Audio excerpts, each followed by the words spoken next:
Good afternoon and welcome to today's coronavirus update briefing. Joining us today is the Premier, the Honorable David Burke, the Minister of Health, the Honorable Ken Wilson, our Chief Medical Officer, Dr. Ayo, and Bermuda Hospital Board's Chief of Staff, Dr. Wesley Miller. We will begin with the Premier. Good afternoon, Premier. Good afternoon, Ms. Adams, and thank you for your introduction. Good afternoon, Bermuda. I'm saddened to begin my remarks today with condolences to more families in our Bermuda community who have recently lost loved ones to the coronavirus. My heart goes out to all those who are grieving at this time.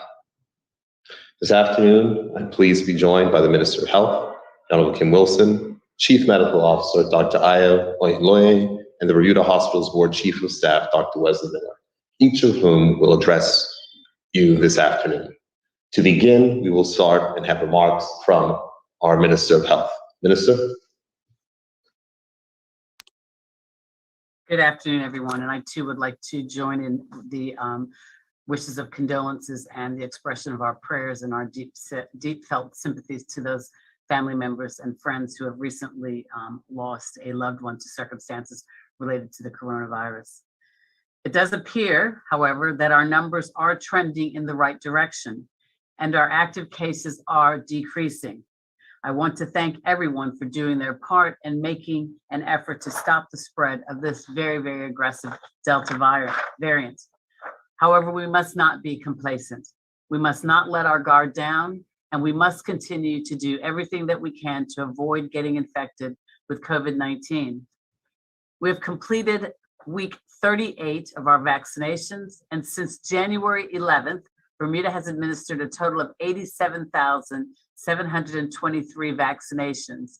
And of that 87,723 vaccinations given as of the 2nd of October, 52% are women and 48% are men. 84.6% of all residents over the age of 65 have had at least one vaccination, and 82.8% are fully immunized. To date, 68.9% of the population has been vaccinated with one dose, and 66.7% of the population has been immunized, namely having had two doses. From January 11th, 2021, when Bermuda's vaccine campaign began, to Epi Week 39, which ends on the 2nd of October, 2021, Bermuda's COVID-19 hospitalizations and deaths of vaccinated and unvaccinated persons are as follows.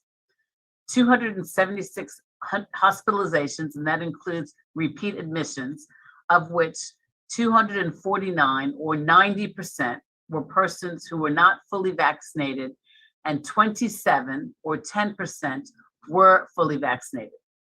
Up until October 2nd, Bermuda has also sadly had 67 deaths in hospital, of which 55 or 82% were not fully vaccinated, and 12 or 18% were fully vaccinated. The COVID-19 vaccine still remains our very best defense in preventing the spread of the virus. It will decrease symptoms and severe illness, and in most cases, it will prevent death. We are offering free COVID-19 vaccinations at the Hamilton Princess and the Harborview Ballroom on the following dates. This week, Friday, October 8th from 3 p.m. to 7 p.m. and Sunday, October 10th from 1 p.m. to 5 p.m. Complimentary parking is available, as well as refreshments and sweet treats that are generously being provided by the Hamilton Princess. Those who have decided to get vaccinated can go to the Hamilton Princess, book an appointment, or walk into the KEMH vaccination clinic on Tuesdays and Thursdays between the hours of 4 to 7 p.m. and on Saturday between the hours of 8 a.m. and 4 p.m. Medical doctors will be at Hamilton Princess and at KEMH to answer any questions about the COVID-19 in general, as well as the importance of the vaccinations.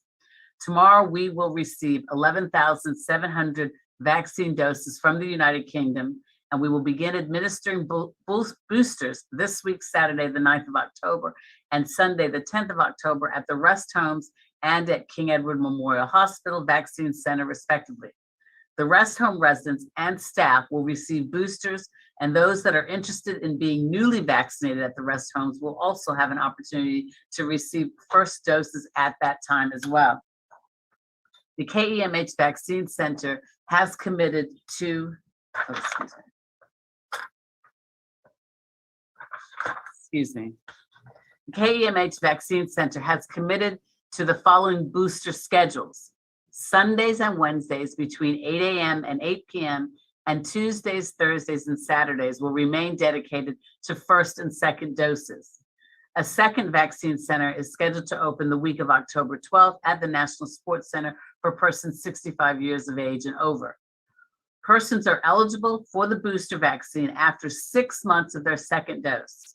In addition to the rest homes, we will begin our booster rollout with those who have the highest risk of getting infected, which are the immune suppressed persons.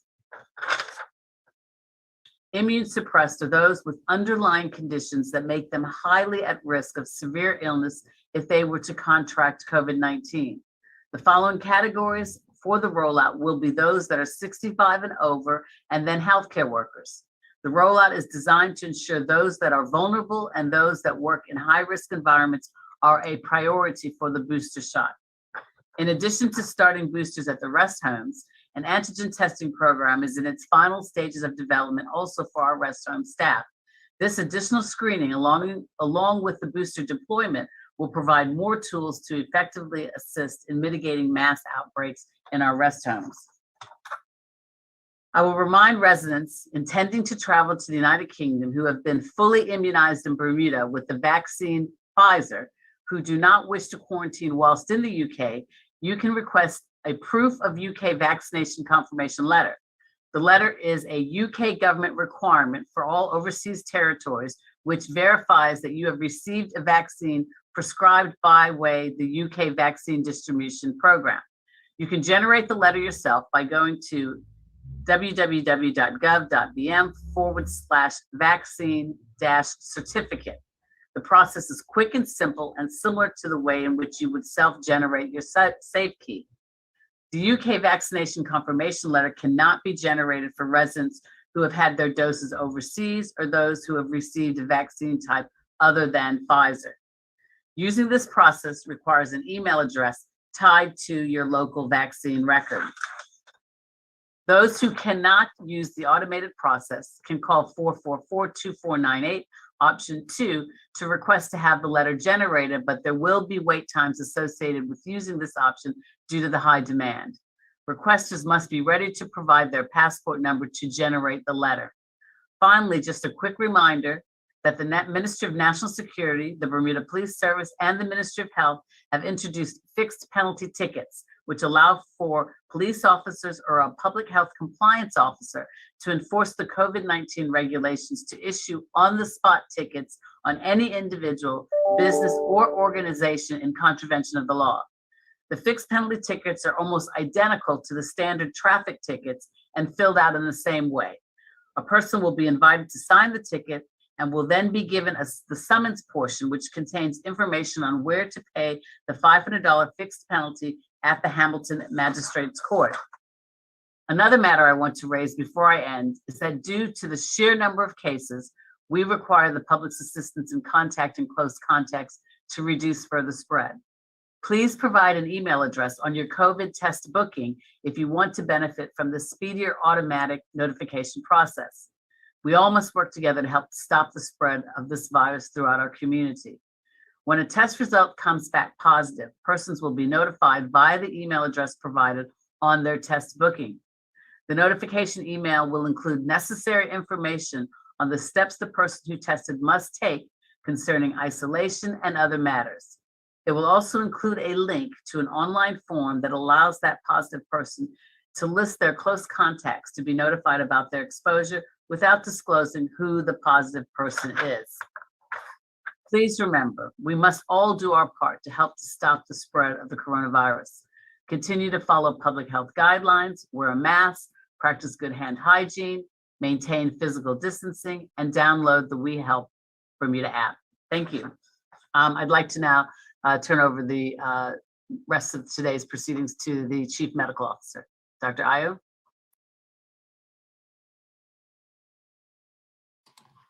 Right. Good evening, Bermuda. I will be sharing a couple of slides today, and basically, what I'll be talking about in a few minutes is basically sharing some of my insights into the vaccine booster program, and also talking a little bit about our outbreak and some of my insights about that. So if that's okay, I would start sharing as long as I can get this to work.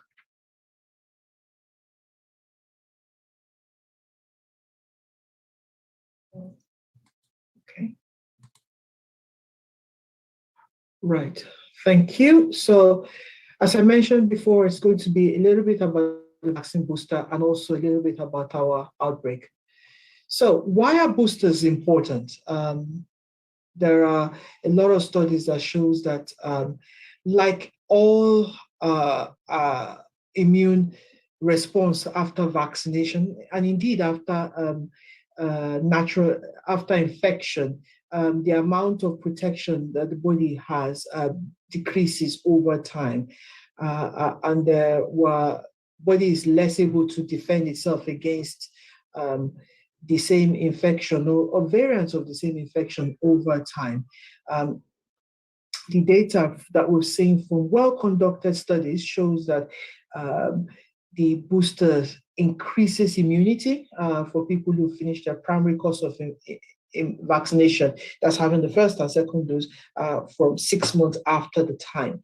And with the improved immune response that you get from a booster shots, there will be increased protection for against COVID-19, and including what we expect to find from the Delta variant and other types of variants. So basically, if you have the first shot, 3 weeks later you have a second shot. After 6 to 8 months after the last shot, a booster increases the immunity that people get. So who gets the booster? It's not really for everybody, and I'll show you why that is the case in a few minutes. Basically, it needs to be for people who've had their initial vaccination after at least 6 months, as I've mentioned earlier on. And the people who have been shown to benefit from this the most are people who are 65 years or older, and people who are have underlying medical conditions, people in long-term settings, and also people who live or work in high-risk settings. So this slide shows what the number of people we need to vaccinate to prevent one hospitalization or infection over a 6 month period. So we need, if we look at people aged between 18 and 29, we need to vaccinate almost 9,000 people to prevent 105 infections and one hospitalization in this age group. For people aged between 30 and 49, we need to vaccinate well in excess of 3,000 people to prevent just about 100 infection and one hospitalization. For people aged between 50 and 64, we need to vaccinate just over 2,000 people to prevent 139 infections and one hospital infection. For people aged over 65, we need to vaccinate just under 500 people to prevent 125 infections and one hospitalization. So you can see that the maximum benefit is for people aged over 65. So why do vaccinated people still get COVID? This is data based on Public Health England data on infections, and this shows us what basically happens. So if you have 1 million people that where you have 70% a fully vaccinated population, That means you have 300,000 people who have not been fully vaccinated, and the chances of them getting symptomatic COVID is about 2%. Roughly speaking, obviously varies with different variants. You end up with 66,000 people infected with COVID, and of those, we expect that about 600 would need to be admitted to hospital. If you have 700,000 people who are fully vaccinated in a situation where you have 70% of the population fully vaccinated, because of the extra protection offered with the vaccines, you expect to get about 2,800 people infected with COVID and 684 people admitted to hospital. So even though the numbers look close, actually the proportions is a lot higher for the people who have not been vaccinated. What happens if we manage to get 92% of our population vaccinated? The number of people admitted to hospital in the non-vaccinated group will become, it's much smaller for everybody. It will be 160 admitted to hospital and 110 admitted to hospital for vaccinated people, and non-vaccinated people will be 160 admitted to hospital, smaller for both people. However, the number of people with infected COVID will be higher in the vaccinated groups than the unvaccinated group. But if you flip that as a proportion, it is actually your risk of getting infected is still much higher if you're not vaccinated. This is also a point I think is important to emphasize because I've seen a lot of people talk about risks, and it's important that we conceptualize the risks with COVID. The most important things that are determinants of whether you have a poor outcome for COVID is A, your age, and B, if you have any comorbidities, if you have any chronic conditions that puts you at risk. So what the vaccine does is that it drops your risk of getting poor outcomes. We've said this on several occasions, that it drops your risk of getting poor outcomes from COVID. And some clever people have aggregated large data sets. And again, this is from Public Health England data, and said that the drop in risk for an 80-year-old who's been fully vaccinated is now, it will drop to the risk of a 50-year-old who has not had any vaccination and who doesn't have any chronic diseases to worry about. So what the vaccine does for us as a population is actually very important to talk about. So what does the Bermuda, what is the situation in Bermuda? The Bermuda Advisory Committee on Immunization Practices, as basic advice, is that mRNA vaccines are recommended for boosters. Alternatives will be offered if you have confirmed allergies. Boosters are recommended following what I have just described after 6 months of primary course of vaccination for COVID-19. And the target groups that we will be looking at will be people with immunosuppressive conditions, people who have chronic diseases, older than 50, healthcare workers, essential workers, the homebound, long-term care, and the homeless. So this is, the minister talked about the rough timetable that we're working on, and this is basically what we're looking at. We'll be getting more vaccines from the United Kingdom tomorrow, and we will be stepping up the vaccination program for these groups, as the minister has already mentioned. But it's important to emphasize that the best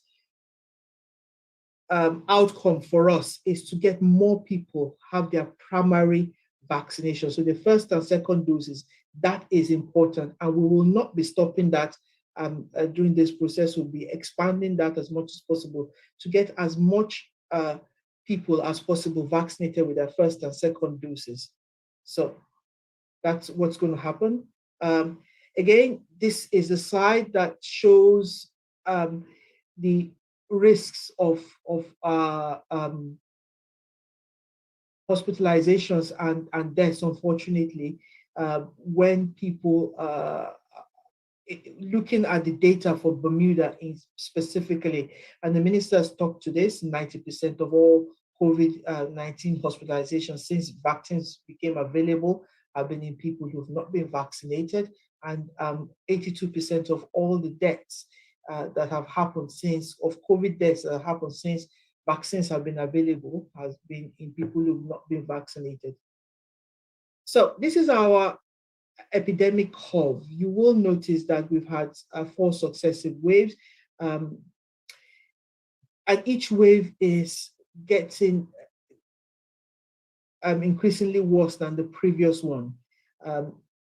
This is what we have been seeing on island. We're hoping that we've seen the back of this outbreak. There is still a small risk that things can change, particularly with schools reopening and some of the restrictions being lifted. There is still a risk that things can go up, but we're hoping that that does not happen.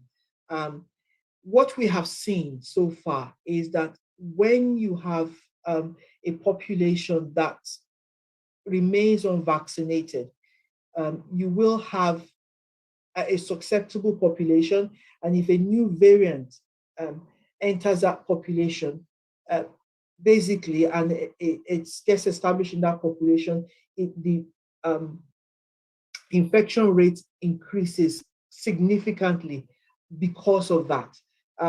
What the other point to make is that the people who are relying on previous infections, actually, there have been a lot of examples of people who've been infected in every wave that we have seen. So it's not a previous infection is no guarantee that you are completely protected. The important thing to point out, as I have on several occasions, is that your immunity following a previous infection depends on how sick you are. If you're not very sick, then you probably don't have a lot of immunity to this virus. And in any case, having the vaccination on top of a previous infection supercharges the immunity that you have. So we really hope not to see a 5th wave, but if we do, the driver for that will, I can almost predict that will be as a result of people who are not vaccinated.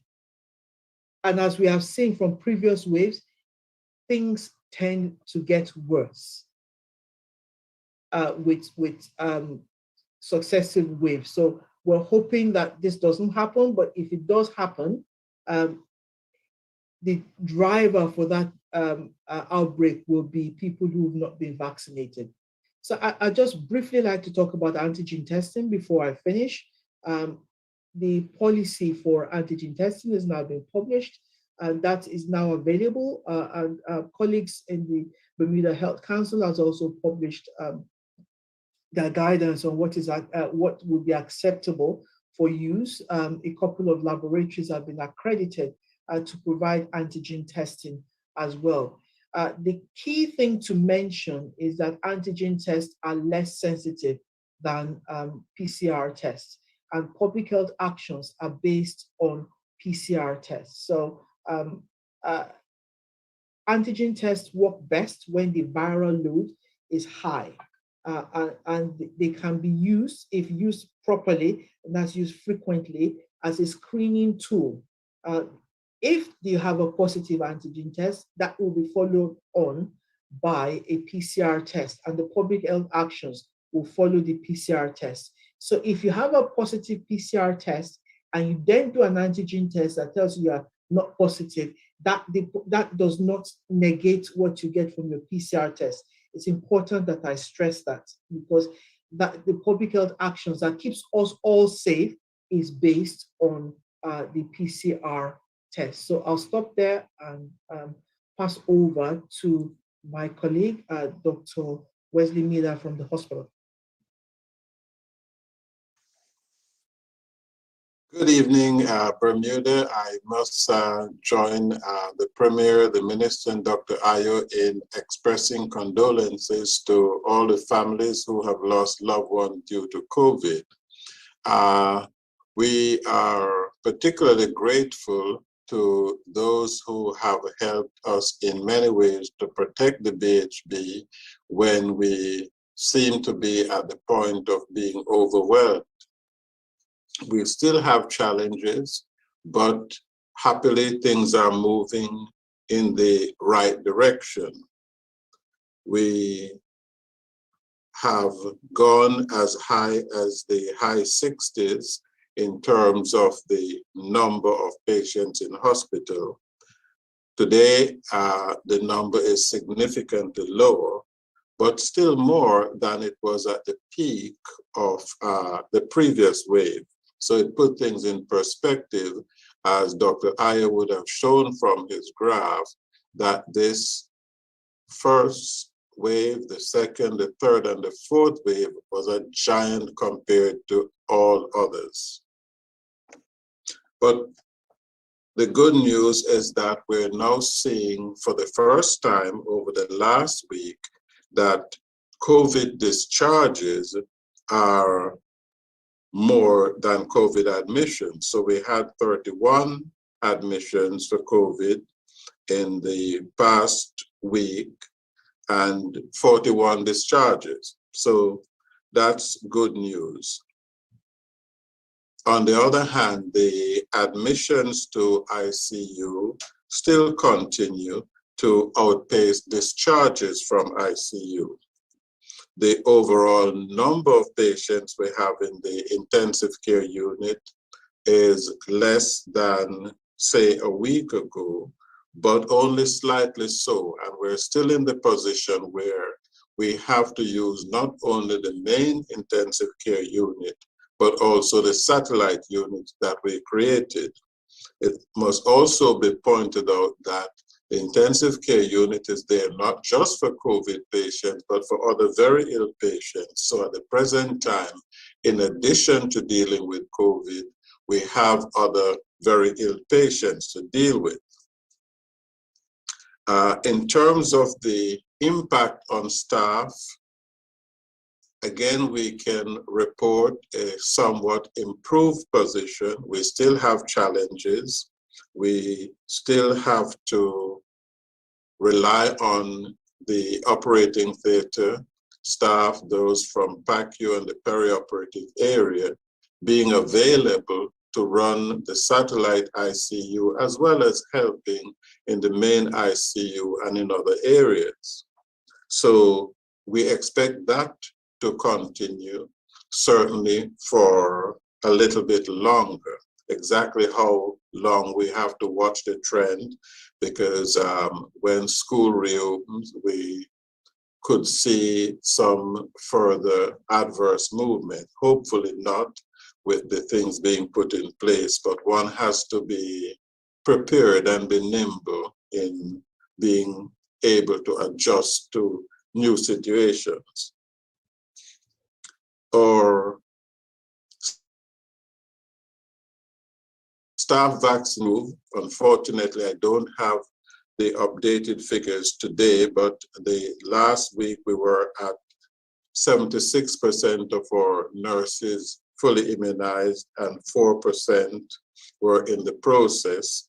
I would expect that most of those would have completed. In addition, I can report that we've noticed increased lines for people coming to have the vaccine for the first time, and some people from our hospital were among people having the vaccine for the first time as well. So we're seeing an uptick in the population, certainly in terms of the vaccination center at BHP, and that is good news. There are still areas where we would like to see further improvement, but the trend is in the right direction. You may also have seen in the press that we have had to make a temporary adjustment to the scheduled weekday times of the Lamphoba Center, so that instead of opening at 2 in the afternoon to 10, the opening will be from 5 to 10. That started on Monday, and certainly we will be reviewing that decision on the 18th of October. That temporary reduction is due to the fact that we need to position the nursing staff here at BHB. However, the physicians there are still working, but they're working by doing remote consults and follow-up for the period between 2 and 5 o'clock. So they still offer quality care and advice, and are there to listen for people who may have concerns, and they will advise as well as document and log those calls.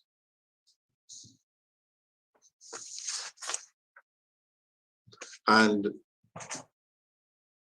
on a separate note, I would be remiss in not mentioning that while we talk about COVID and the physical aspect, we should also remember the mental strain that it caused on all members of the society, the patients, their relatives, as well as the staff who look after them.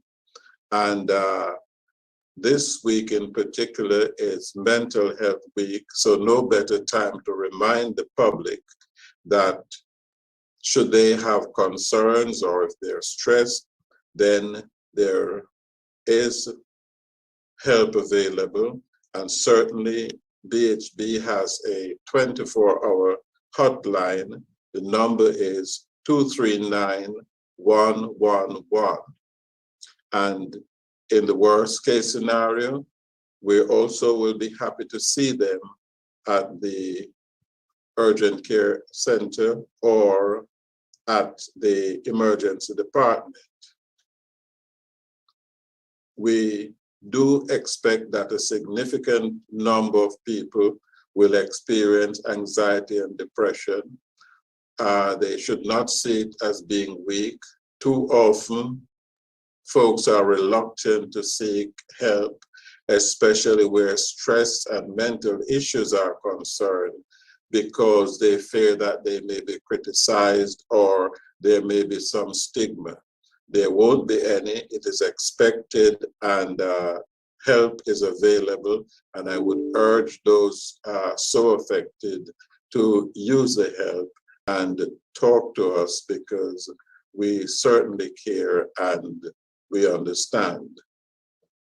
Switching back to other matters, one must remind the public that although we have been snowed under with COVID, and COVID seemed to be the major consideration, we're open for business and would be rather concerned if people stay home because of fear of coming to the hospital or believing that we cannot cope. We have made provisions, and so whether it's chest pain, abdominal pain, or whatever serious illness, give a call, come down to the emergency department. We have staff ready and willing to assist. In terms of worrying about the risk that if you come to the hospital, you may catch COVID, which I understand is a concern that some people have, let us assure you that we have adequate protocols in place, and the chance of that happening is very, very small. So don't stay away, whatever the concern, COVID or not. We're here at BHB to help. I must say a special thanks to all the members of our staff. The housekeeping people have done a tremendous job and continue to do so. Our security staff have also been doing a wonderful job. We can't thank the nurses enough. And of course, our physicians have done their bit. But even all of that would come to naught were it not also for the other folks who you don't see all the time, who make sure that the IT and the plumbing works and that all the various things that Biomed has to address will be done, and that the pharmacy people who make sure that we're adequately stocked, and they're also there to provide education for others. So we still offer a comprehensive service, and we greatly appreciate every member of staff for their participation. We also appreciate the cooperation of the public, and certainly must express thanks to all the businesses that have been helping and assisting with food, others who have been contributing to the vaccination program in different ways. And certainly that has not been taken for granted, and the appreciation is certainly there, and the staff would like those individuals and organizations to realize that we do appreciate their consideration, their thoughtfulness, and their kindness. Thank you very much.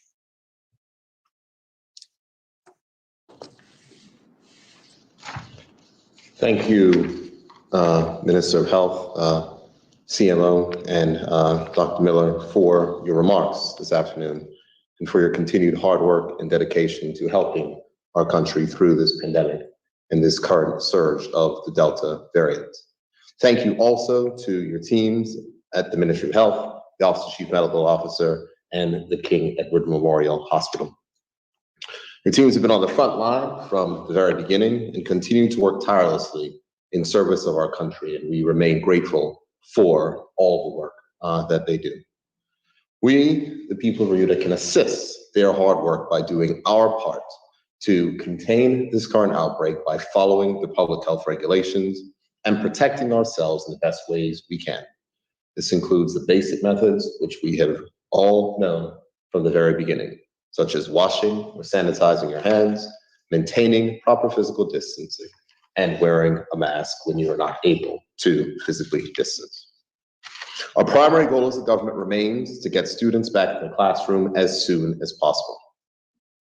Pre-return testing has commenced this week, with preschools and primary schools that have received over 80% consent from parents for their children to be part of the regular saliva screening program. The schools that have been tested this week include Lagoon Park Preschool, Southampton Preschool, and St. Paul's Preschool, which were tested on Monday. The ministry is currently communicating with parents and staff to have these schools open on a staggered basis, beginning as early as tomorrow. Gilbert Institute, West Pembroke Primary School, and Port Royal Primary were tested on Tuesday. As of yesterday, East End Primary, Purvis Primary, Victor Scott Preschool, Prospect Primary, and Success Academy Roberts Avenue reached 80% consent and will be tested starting tomorrow, Thursday, the 7th of October. This means it will have had 33% of our schools that have exceeded the 80% saliva screening consent tested in preparation for return to in-classroom learning. Once a school reaches over 80% consent, testing is arranged. The results and data received from the test will help to determine when a school can return to in-classroom learning. The schools are aware of those who have not yet signed up for the regular saliva screening and are making contact directly with parents to discuss. Parents who would like to know the consent level of their child's school are able to contact the school principal directly. We can all assist our students and teachers by doing what we can to contain this outbreak, to get our schools back open and to keep them open safely. Vaccinations remain one of the best and most effective ways we can protect ourselves and others. I am grateful that we continue to see an increase in registrations for the vaccine. As the more people who get vaccinated, the more community protection we will have against the highly contagious Delta variant. We did see a presentation from the Chief Medical Officer earlier, would certainly outline some of the data surrounding those matters. If you have questions or concerns, or if you are considering getting the vaccination, please speak to your doctor and discuss if it is medically safe for you to do so. Along with vaccinations and following the basic health guidelines, we must also ensure that we follow the regulations which are currently set out in law. The 12:30 a.m. to 5 a.m. curfew remains in place. Large group gatherings of more than 20 persons require a large group exemption from the Ministry of Youth, Culture, and Sport, and they also require the use of safe key for all in attendance. Since the introduction of the latest regulations during this outbreak, large group events which take place indoors have not received approval. That restriction has now been removed, and indoor events will be reviewed and approved in line with the policy for large group exemptions. Further, the Minister of Youth, Culture, and Sport, the Honorable Ernest Peets, also advises that sports is moving to stage 3 of return of play, which is competitive training to prepare for competition. I can also report that the ministry has informed the Bermuda Football Association that it has been given the approval to recommence the football season on October 23rd. The government, alongside with the Bermuda Tourism Authority, is continuing our work in spreading the message that Bermuda is a safe place for those who wish to visit our shores. We are also working collaboratively to build back the business that we have lost in our tourist sector due to the recent surge, as well as securing new business that will benefit those who rely on tourism income for their livelihoods. As the Minister of Health stated earlier, our metrics are all moving in the right direction, but our hospital is still in a critical state. Further progress will require us all to do our part and accept personal responsibility for doing what is necessary to protect ourselves and our families. Each of us plays a critical role in our efforts to reduce the further spread of the coronavirus, protect our healthcare system, get students back to the classroom, and to protect our most vulnerable. Our sense of community must be as strong as ever. We must look out for one another and continue to take the necessary precautions to keep ourselves, our family, and our friends and our neighbors safe. We must continue to rely on our resilient Bermuda spirit, which has been tested time and time again over the last 18 months and is not withered yet. I know it is hard to envision the future when there is so much pain in our community, but we must as a country move forward with a sense of unity and togetherness. I now look forward to any questions from members of the media. Thank you, Premier. We'll start with TNN and Trevor Lindsay.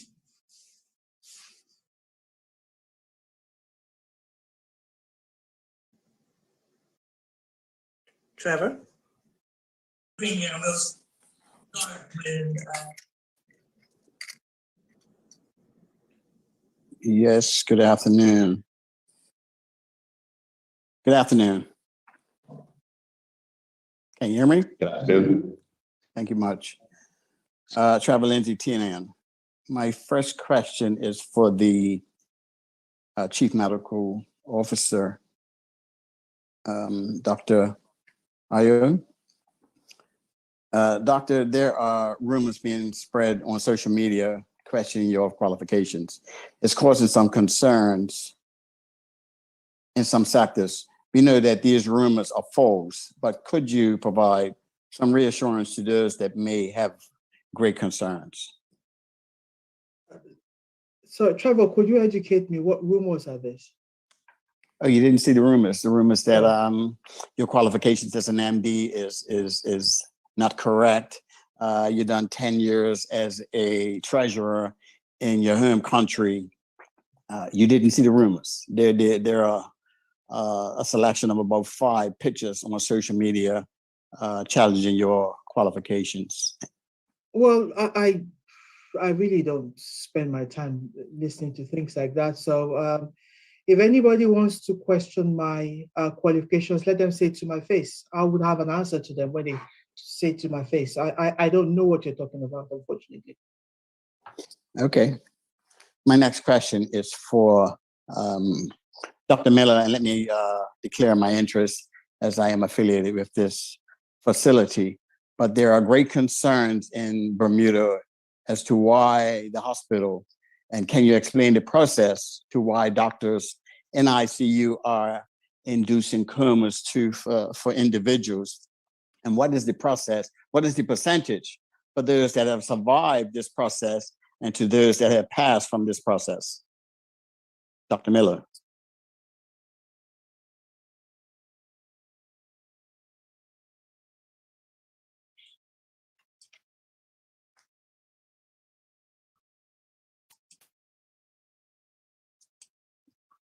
Okay, Trevor, my apologies. My thing was muted and it just wouldn't unmute. Now, very interesting question, because I'm not exactly sure where that came from and how it came about. Because in practice, what happens, and if you're referring, I take it in relation to COVID? Yes, sir. Yes, I just wanted to be sure. What happens in practice, the patients with COVID who end up being intubated, and I presume those are the ones that people are talking about being in a coma. Yes, sir. The patients who end up being intubated are patients who meet certain criteria, and also these are patients who would have been set out for resuscitation, because some people will have it written down prior to coming to hospital that if A, B, and C happen, they would not want to be intubated, or they would only want resuscitation to a certain level, or they may not want it. So those people who said they wouldn't want to be intubated no matter what happens, one would respect that, whether we agree or not, we would respect that. That's their wish expressed. Now, to come to the other category, you get some people who eventually they get so sick. And in relation to COVID, one of the things that happen as the lungs, it affects all the different systems in the body. But the big problem is that oftentimes you get the lung, what you call like a snowstorm. Both lung fields, all the tissues affected by a pneumonia. And it's not a bacterial pneumonia, so antibiotics don't work. That's a more common pneumonia we see. And that one tends to be just one-sided, and in fact, tend not to involve a whole lung, just part of a lung. But in this case, in COVID, the unusual thing is very often both lungs widely involve the lung field like a snowstorm.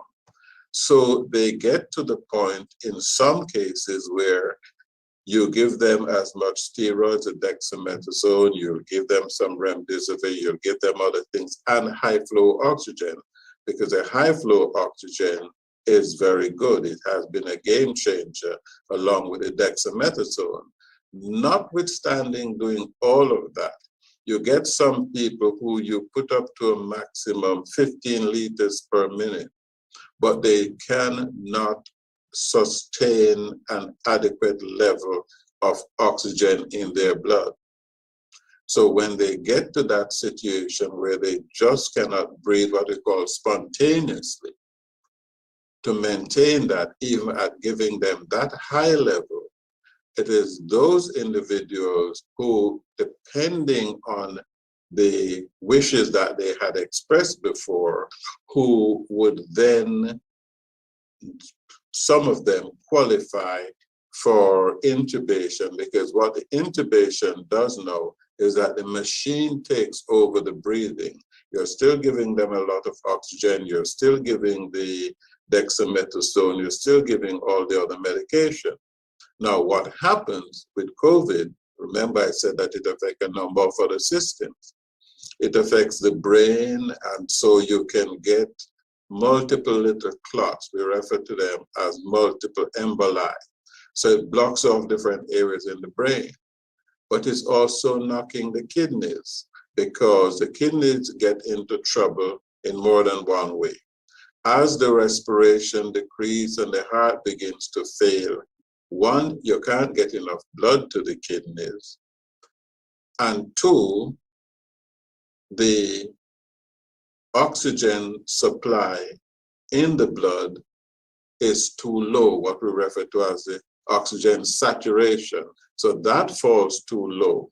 So when those things happen, you will get kidney damage. Now, depending on the extent, what you will find in many of these patients, they will get such severe kidney damage that the kidneys can no longer clear all the various things from the body. You know, the kidney is very important to clear all sorts of toxins. So then some of these patients, we will then have to put on dialysis. And you will dialyze them to get certain things out of the blood and to get certain substances back within normal limits. Now, of those patients, now you're talking about very, very sick patients. So when you're in that situation, some will survive and some won't. But it's difficult to have a yardstick at the beginning. Say if you intubate, for argument's sake, 5 patients now, at that time you're doing your best. You know not all of them will make it because each individual responds in a different way.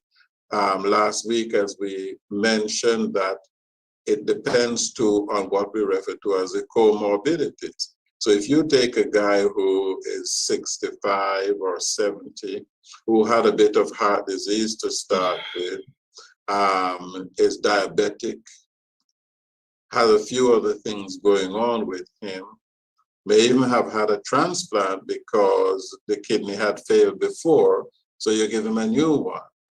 And he's on a lot of medication to prevent it being rejected. Now, a chap like that has less chance of a good outcome than somebody else who was an otherwise fit 40-year-old who is not overweight. But on the other hand, a 40-year-old who is really massively overweight will also have more problems than, say, a 45-year-old who is normal weight and nothing else happening.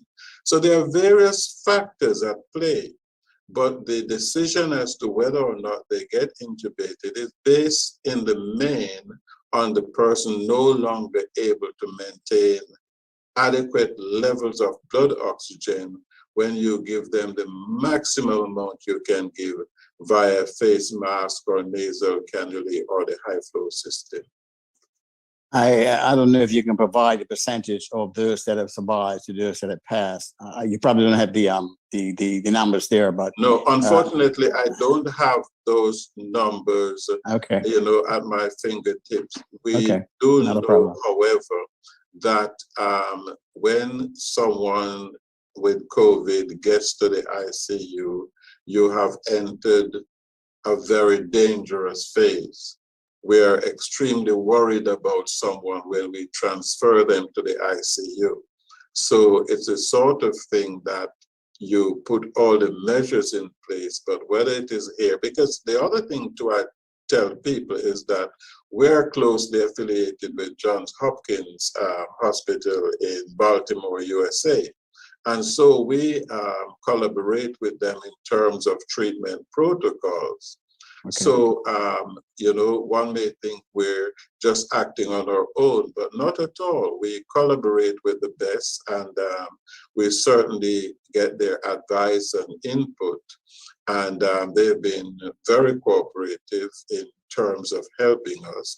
In fact, I must tell you that myself visited them towards the end of June to have long and detailed discussions with them to further enhance the collaboration that we have. So we aim to give people the very best, but when you get to ICU, you're in a serious state. Thank you. Thank you, Dr. Miller. That was good clarification for those that are listening. Before I go to my final question, just a statement for the doctor. I will email you that there's messages that are on social media so we can get some clarification from you on the next press conference. My final question for Premier Burt, since you spoke of the tourism product, can you provide an update on the latest, if the renovations at Fairmont of Hampton is going to start, or is it going to end up like the Club Med facility, because there are some serious concerns with that facility? Can I get an update, sir? There's no further update to provide further than the last one on Fairmount Southampton, and the government continues to work towards getting that project restarted. I will just say, if there's not time to come back to the questions, I would just personally think that the chief medical officer has dedicated an incredible amount of time to the work and efforts and he's doing. And the fact that persons would try to disparage him and other persons speaks to a bigger challenge in our community. And I think that what we need right now is certainly a sense of unity and not an attempt to try to attack persons who are working hard on behalf of people. So I sincerely hope that the dignity of these press conferences can certainly be respected in that regard. And Chief Medical Officer, I'm sorry that you had to endure that today. Yeah, I appreciate that. And as I stated, I know these rumors are false, but I just want the clarification because of the general. We can move on, but if you know that they're false, I don't know why we would raise them and give the dignity of them. I have to ask a question, sir, but thank you. Yeah.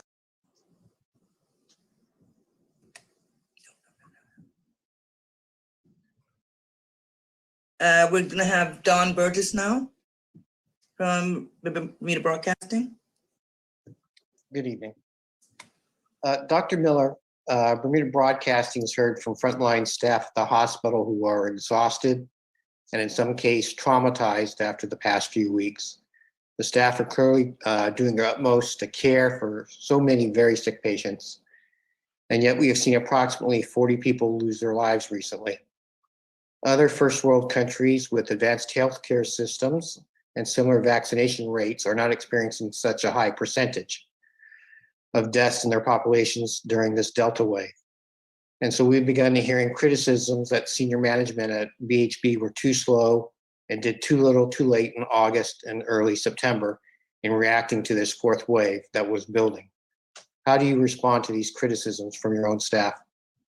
Thank you very much, Don. I'm not aware of those criticisms from the staff, and if they could find things that we could have done better or different, I'd be happy to listen to them. One of the things that one can assure you is that we have been watching and be very proactive.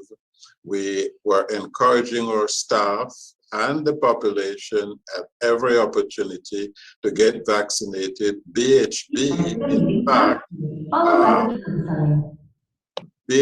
in fact, set up vaccination centers, and our staff volunteered in large numbers to run clinics on a Saturday and a Sunday because we were keen on having that preventative part, because that's the most important part of the management, the preventative piece.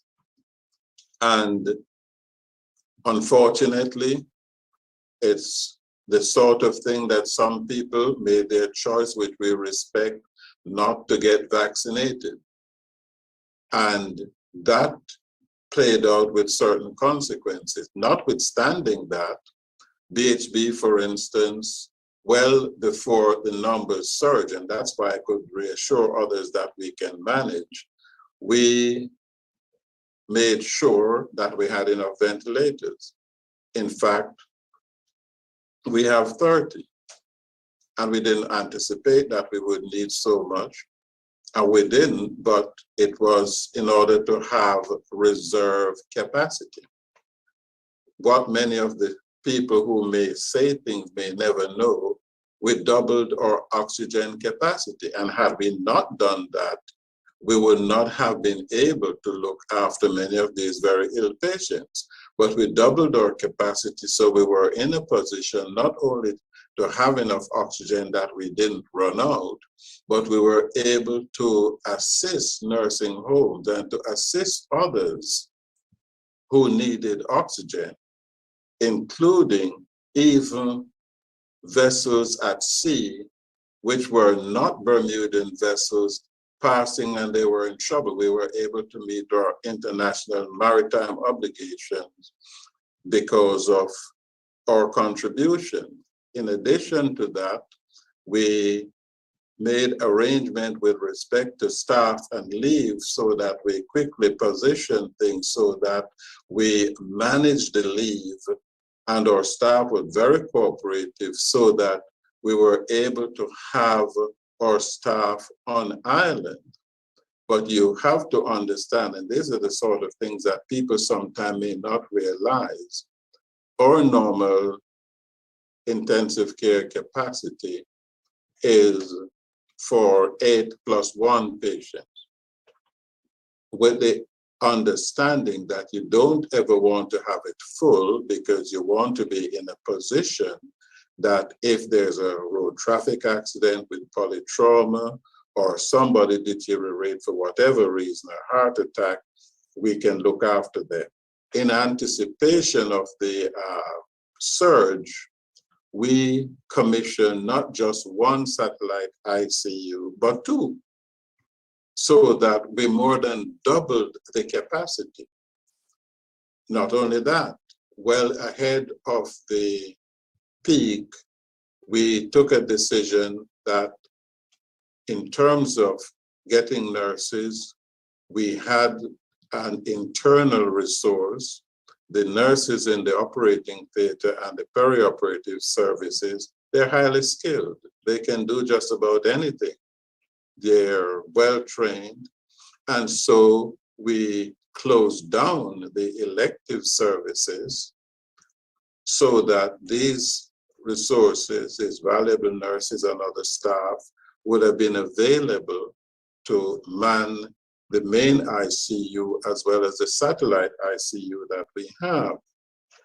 And to this day, they're doing that. And that's part of the reason why we have not yet restarted elective surgery.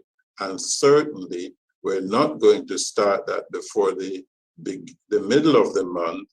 And on the present show, because we still have a number of sick COVID patients, on the present show of things, we're unlikely to be starting the full flow of elective surgery until the end of this month, because we want to make sure that we position ourselves to deal with the emergencies. Even now, for instance, we're aware that schools will be reopening. And whereas the expectation is that with adequate provisions in place, we should not see a surge, but we have positioned ourselves so that if there's another surge, we can deal with it. So if others have suggestions as to how we could do things better, I would be happy to listen, and I'm sure the executive would listen. But a lot of things went on behind the scenes in the planning that some folks may never think about or be aware of. Okay, thank you, Dr. Miller. Mr. Premier, we are seeing vaccine mandates taking shape around the world, even in common law countries. Yesterday, the Cayman Islands passed 2 bills mandating vaccines for certain persons. The Cayman Attorney General said their bills are constitutionally sound and would withstand legal scrutiny. All members of the Cayman government voted in favor of the 2 bills. Is there anything that would cause your government to change its opposition to vaccine mandates, particularly for staff and residents in nursing homes or staff working at the hospital or teachers in schools? Don, I think it's convenient when you spoke about the Cayman Islands, you said for certain categories of persons, and then you went to the categories that some may have suggested here. I think the Cayman Islands law applied only to those persons who are non-Caymanian and to their work permit holders and others. The position of the government at this point in time has not changed. The view is that we are going to continue to allow personal choice in this manner. When you pass laws, you start criminalizing people. And so we need to examine this issue fully. What I would state is that I would hope and I wish that every single teacher, every single healthcare worker, every single person inside of those places, in addition to every single union, would elect to get vaccinated, those who can. But there are many people who may or may choose for whatever reason not to do so. The Minister of Health has spoken about what we're doing with the nursing homes to ensure that we're doing antigen tests for employees to ensure that we can reduce the risk there. And we're going to continue to do what we can to make sure we reduce the risk. But at this point in time, the government's policy has not changed in that regard. Okay, so the first part of that question was there anything that would cause your government to change its position? So like if deaths increased to like 100 people per week or 50 per week, that wouldn't make a difference? I think I've answered the question now. All right, thank you. I'd like to follow up on that question. The Cayman AG, Samuel Bolgen, speaking yesterday about the new vaccine legislation, said the more community spread continues, the greater urgency on the government to have mandatory vaccinations. He said there was no question there was a pressing social need and sufficient justification for the government to introduce mandatory vaccinations. He added that it was their government's view that the vaccination measures being introduced are quite reasonable and represent a proportional response to what is now clearly a daily growing problem that needs to be tackled head on in the most aggressive way. He finished by saying there's no room for wavering, no room for dithering. Mr. Premier, we've seen dozens of Marines dying recently, far more than in Cayman, yet they are taking a stronger approach. Is your government's position on vaccine mandates based on culture and politics rather than science and public health? I don't know if it's a question of science and public health, but it's a reality that we still don't even have a place where we can require students inside of schools to have a saliva test. So there are different rules that apply, and different people may take different approaches. I'm not going to get there. I mean, we have to remember that the Cayman Islands is the only country in the world now that New Zealand has abandoned it that has a zero COVID policy. That is their policy. We have ours, and we certainly recognize that we would love to have certainly not have had this surge, and certainly would not have seen the death of which we're seeing. But I will just refer to you to the position again, and we'll continue it. That at this point in time, the government of Bermuda will continue to rely on education. We'll continue to make sure that we provide the avenues for persons to get the vaccine. Because what you must recognize is that when you talk about vaccine mandates, you are then criminalizing people and giving them a criminal record for something which they may choose to do or not to do. And so that is something that has to be examined in a very strict manner. And so for the perspective, now our policy has not changed. Thank you, Don. I hear you. Very much. We'll now take questions from Maya Palacio from Media Meyer.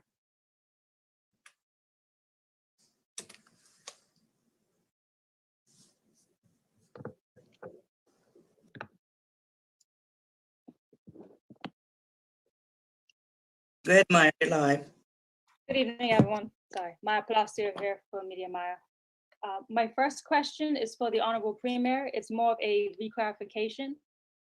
Persons have been asking for more clarity on, is Bermuda exempt from the mandate vaccination travel to the United States?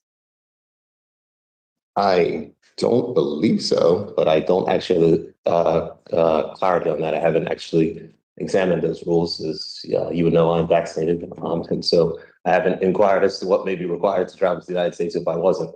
But I would strongly recommend you address that question to the U.S. Consul General, and they can get a response for your readers. Thank you very much. I will do so. My next question to you, Dr. Miller. Now, this question might be a little bit sensitive, so just a warning for that. It has to do relating to the morgue numbers.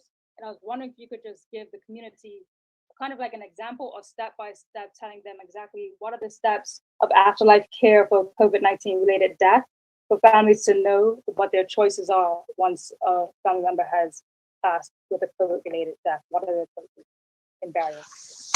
Okay, interesting question, but difficult in some respects.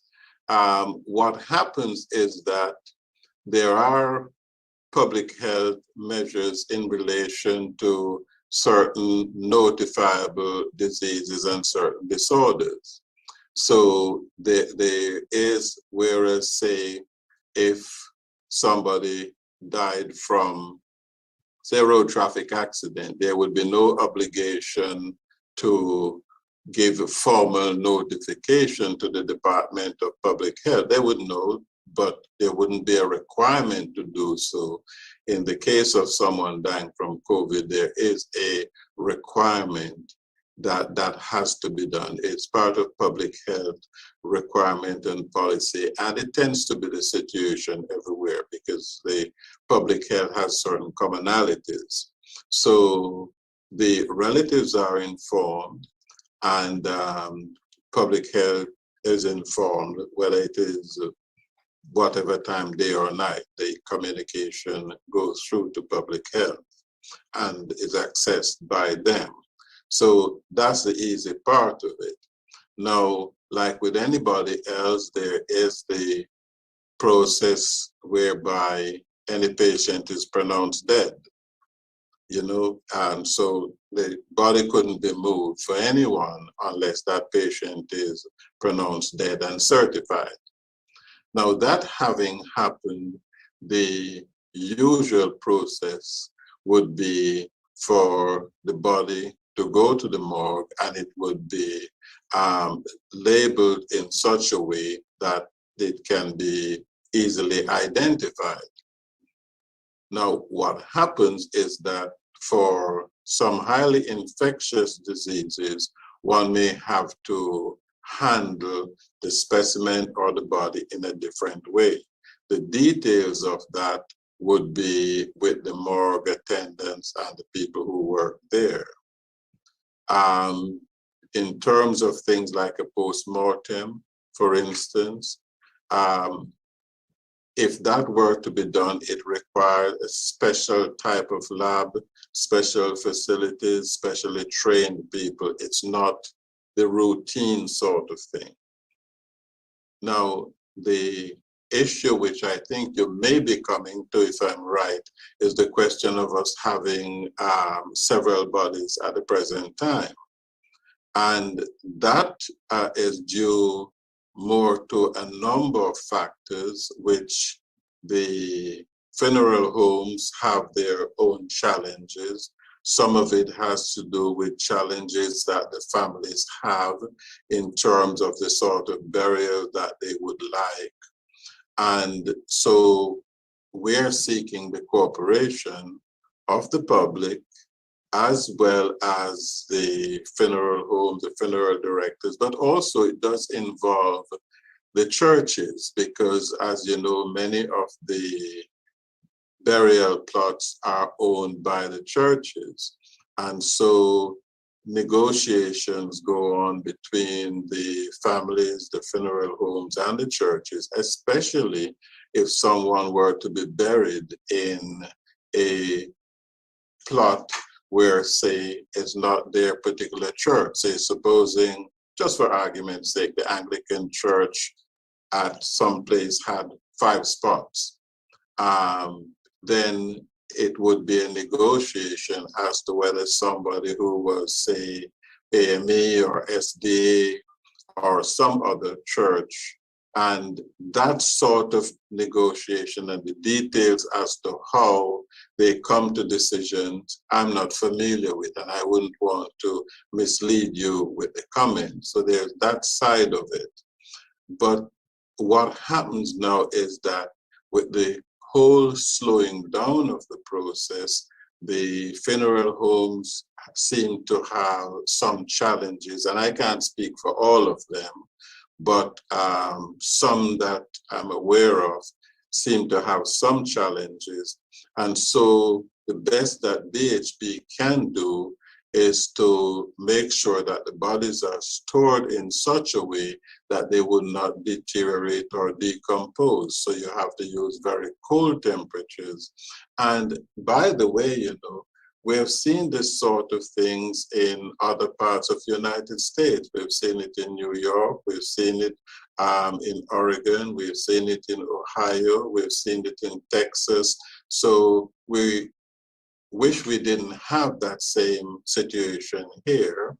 And although ours is on a much smaller scale, and I'm satisfied that it will be resolved with all parties working on it. And I know various parties have been working on it literally day and night. It's the sort of situation which is clearly distressing for all involved. And certainly my heart, my sympathies go out to all the families who are affected in this way.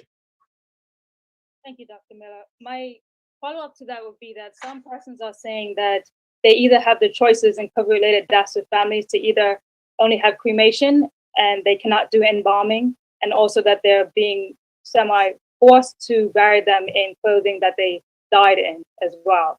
Do you have any truth to this? Do you know if that is? That detail I could not comment on, because what happens, for instance, in terms of whether there's embalming or not, that would be a matter for the funeral homes.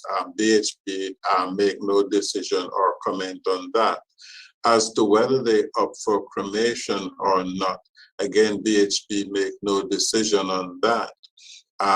We do know that some people are in favor of cremation and some people are not.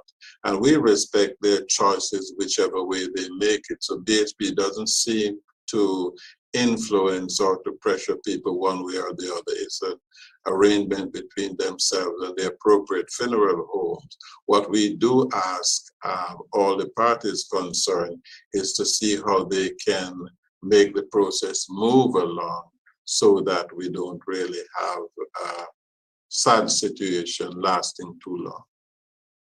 Thank you very much, Dr. Miller. Thank you, Maya. My Next, we'll have Jonathan Bell of the World Gazette.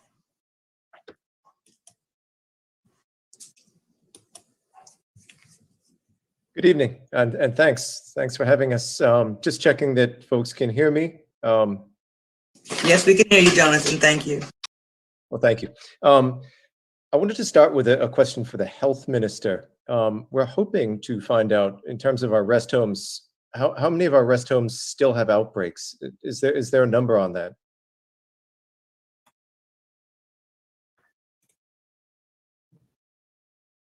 Hi, Jonathan. Can you hear me? I can, yeah. Yes. Thanks. Okay. Hi, Jonathan. There are 7 rest homes that are in outbreak. I believe a few of them are actually scheduled to be testing out in the not too distant future.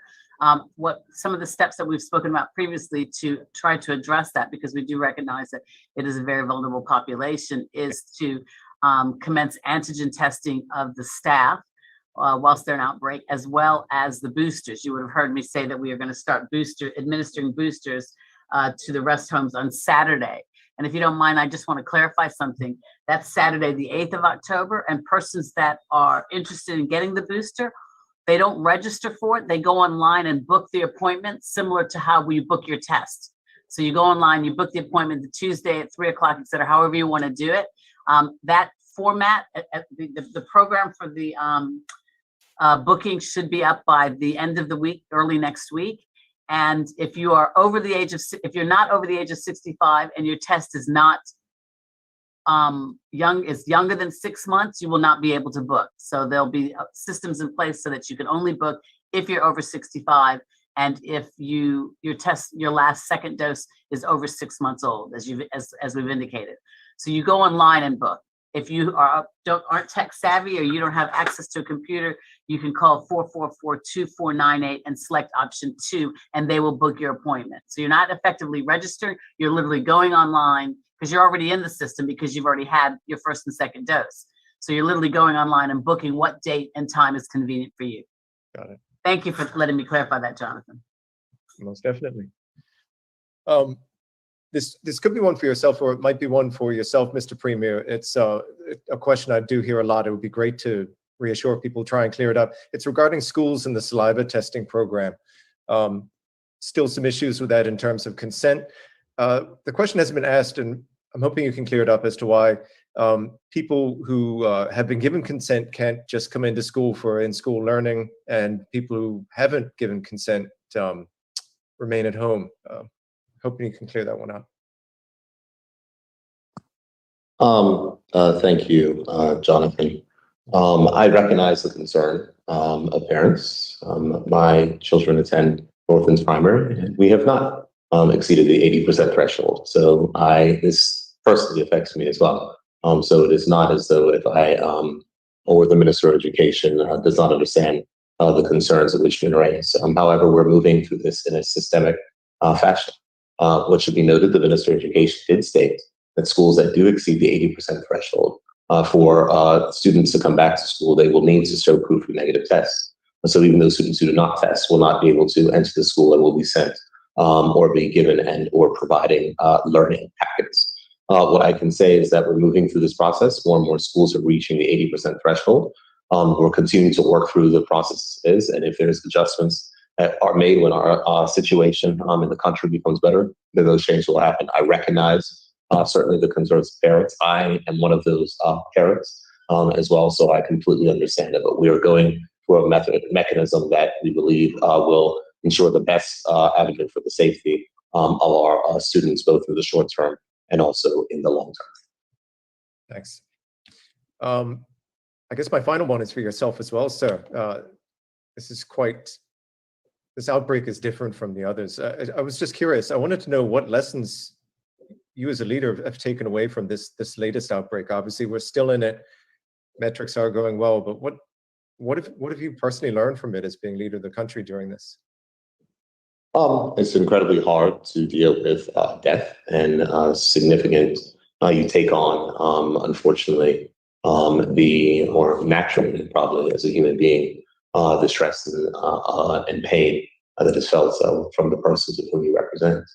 So from that perspective, there is no doubt that it's being a challenging situation, and it's not been a situation that we would have liked or we would have envisioned. But it's just a reminder that the pandemic will continue. And one of the things that we've made clear is that as a country, we must learn to live with the coronavirus. This may not be our last wave.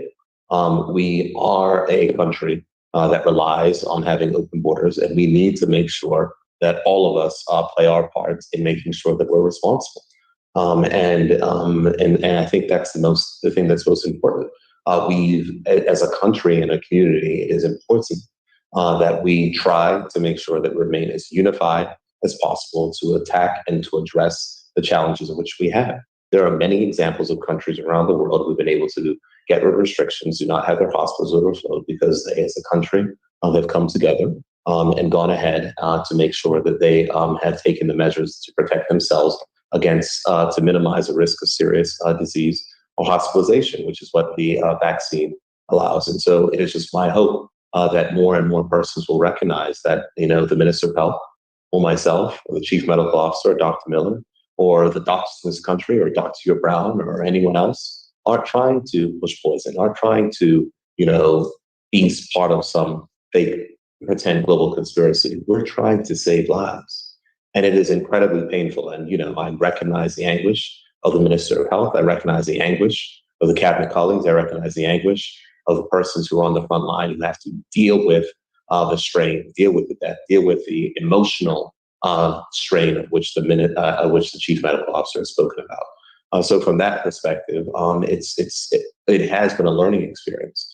But I think it's important that the country recognize that if we do not take measures into our own hands, if we do not pull together and to unify and not try to focus our lives trying to tear people down, tear each other apart, question qualifications, do this, try to attack, that's not what we need right now. What we need is for as many people as possible to speak to their doctor, to get the protection, and for those who elect not to do so, to make sure that they're responsible in their interactions so they do not lead to the additional spread of this virus. And as I said, I think in last week's press conference or 2 weeks ago, a population that has 66% total population vaccination, more than 75% of the eligible population, you should not see this massive stress on the healthcare system, which we've seen.